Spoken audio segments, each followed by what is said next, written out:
సహజంగా మనం గడ్డం ఎవరు పెంచుతారనుకుంటాం? ఏ పండితులో, మత పెద్దలో, ఋషిలో పెంచుతారనుకుంటాం.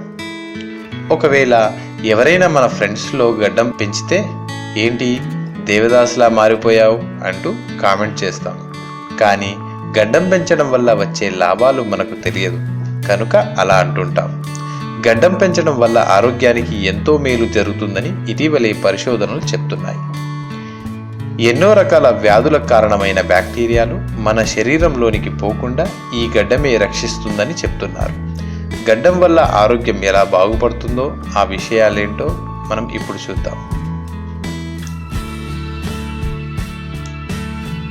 Hi, hello everyone, I'm MP. Welcome to mirror.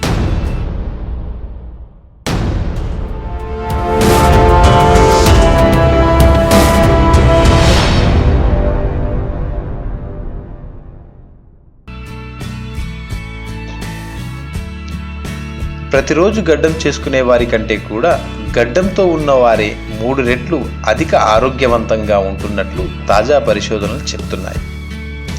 గడ్డంతో ఉన్న వారికి అంటువ్యాధులు దరిచేరవని, బ్యాక్టీరియా వారి బుగ్గలకు అంటుకునే అవకాశం చాలా తక్కువ అని పరిశోధనలు చెప్తున్నారు.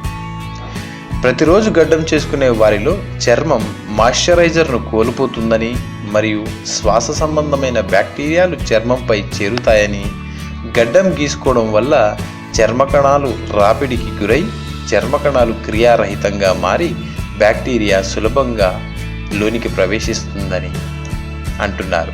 అయితే గడ్డం ఉండటం వల్ల చర్మ సంబంధ క్యాన్సర్ను సైతం నిరోధిస్తుందని, ఆస్తమా, అలర్జీ మరియు ఇన్ఫెక్షన్ వంటి వాటి బారిన పడకుండా చేస్తుందని చెప్తున్నారు. సూర్యరశ్మి మరియు యూవీ కిరణాల నుండి 95% రక్షణను కల్పిస్తూ యవ్వనంగా ఉండేలా చేస్తుందని పరిశోధనలు చెప్తున్నారు. గడ్డం ఉన్న వారిలో సెక్సువల్ యాక్టివిటీ అధికంగా ఉంటుందని, వారిలో టెస్టోస్టెరాన్ పనితీరు మెరుగ్గా ఉండి వారు సెక్సువల్ యాక్టివిటీ అధికంగా చూపుతారని ఈ పరిశోధనలు తెలుపుతున్నాయి.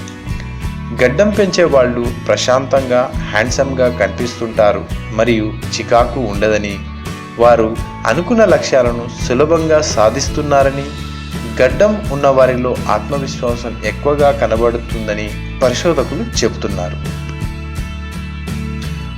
చూశారుగా గడ్డం వల్ల ఉపయోగాలు. ఈ వీడియో మీకు నచ్చినట్లయితే అందరికీ షేర్ చేయడం మరవకండి మరియు మరిన్ని అప్డేట్స్ కోసం ఛానల్ను సబ్స్క్రైబ్ చేసుకోండి. Thanks for watching.